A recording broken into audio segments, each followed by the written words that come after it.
اگر اس وقت تمہاری آنکھیں آنسوں سے بھیگی ہوئی ہے اور کسی اپنے کی جدائی نے تمہارے دل کو زخمی کر دیا ہے، کسی کی باتیں، کسی کی یادیں اور کسی کی موجودگی کی کمی تمہیں اندر تک توڑ رہی ہے، تو جان لو یہ سندیش خاص کر تمہارے دل کو سنبھالنے کے لیے ہے۔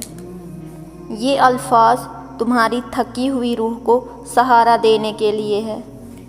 یہ واقعی تمہارے بکھرے ہوئے خوابوں پر نرمی سے مرہم لگانے کے لیے ہے۔ کبھی ایسا ہوتا ہے کہ ہم ایک ہی شخص سے اتنی محبت کرتے ہیں کہ وہ ہماری دعاؤں کا حصہ بن جاتا ہے، ہمارے خوابوں میں، ہماری سوچوں میں، ہمارے دل کے ہر کونے میں اتر جاتا ہے۔ ایسے محسوس ہوتا ہے کہ جیسے اس کی مسکان ہی ہماری زندگی کا سب سے بڑا مقصد ہو۔ پھر اچانک سب کچھ بدل جاتا ہے، یا تو وہ انسان بدل جاتا ہے یا ہماری زندگی سے دور چلا جاتا ہے۔ وہ محبت جسے ہم نے عبادت سمجھ کر سنبھالا تھا، کسی کی بے قدری کی نظر ہو جاتی ہے اور ہم رہ جاتے ہیں اکیلے، ٹوٹے ہوئے دل کے ساتھ، بھیگی ہوئی آنکھوں کے ساتھ اور تھکی ہوئی روح کے ساتھ۔ تب دل کانپتے ہوئے سوال کرتا ہے، یا اللہ، کیوں؟ میں نے تو سب کچھ اس کے لیے قربان کر دیا تھا، اپنے خلوص میں کبھی کمی نہیں آنے دی، پھر بھی وہ میرا کیوں نہیں بنا؟ اگر آج تمہارا دل بھی یہی سوال کر رہا ہے، اگر تم چپ چاپ راتوں کو آنسو بہاتے ہو، کسی کی یاد میں ٹوٹتے اور تڑپتے ہو، تو جان لو یہ سب اشارے تمہارے لیے ہی ہیں۔ یہ الفاظ تمہارے دل تک پہنچنے آئے ہیں، ایسے اشارے جو تمہیں دنیا کی نہیں بلکہ رب کی قربت سے جوڑ دے گا۔ تمہارا رونا دراصل تمہارے دل کی سچائی، محبت کی پہچان ہے۔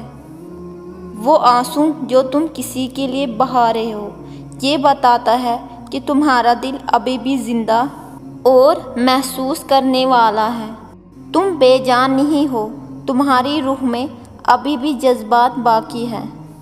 تم ان لوگوں میں سے ہو جو رشتوں کی قدر کرتا ہے، جو صرف لینا نہیں بلکہ دینا جانتے ہیں، جو صرف لفظوں میں نہیں بلکہ دعاؤں میں بھی محبت ڈھونڈتے ہیں۔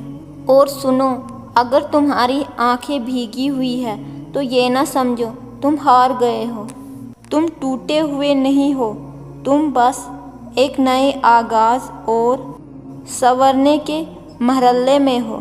تمہارا درد تمہارے لیے دعا کا دروازہ بن سکتا ہے۔ جب اللہ پاک کسی شخص کو تمہارے دل سے دور کرتا ہے، وہ تمہیں اکیلا نہیں چھوڑتا ہے بلکہ تمہیں اپنے نزدیک کر لیتا ہے۔ یہ رونا، یہ بے چینی، یہ وہ لمحے ہیں جب تمہارا دل اللہ سے پکار کرتا ہے کہ یا اللہ، مجھے سچا سکون عطا فرما، اور یہی پکار تمہیں رب کے قریب کر دیتی ہے۔ یاد رکھو، کبھی کبھی وہی شخص جو تمہیں سب سے زیادہ توڑتا ہے، تمہیں اللہ کے سب سے قریب لاتا ہے۔ اور یاد رکھو، جو تمہارا نہیں بن سکا، دراصل وہی تمہارے لیے بہتر نہیں تھا۔ اگر جسے تم نے چاہا وہی تمہاری زندگی سے چلا گیا، تو یہ اللہ پاک کی حکمت تھی جو سب کچھ بہتر جانتا ہے۔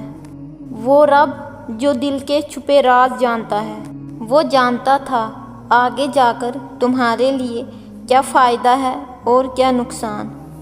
اس لیے اگر وہ شخص تمہارے ساتھ نہیں رہا تو یہ نہ سمجھو تمہیں چھوڑ دیا گیا ہے، تو یہ سمجھو اللہ پاک نے تمہیں کسی بڑے دکھ اور نقصان سے بچا کر رکھا ہے۔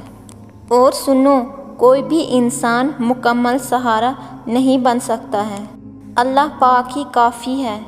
چاہے تم کسی سے کتنا ہی جڑ جاؤ، وہ تمہارے دل کی ہر خالی جگہ پر سکون نہیں دے سکتا، کیونکہ دل کا اصلی سکون کسی انسان کے لفظوں میں نہیں بلکہ اللہ پاک کے ذکر میں ملتا ہے۔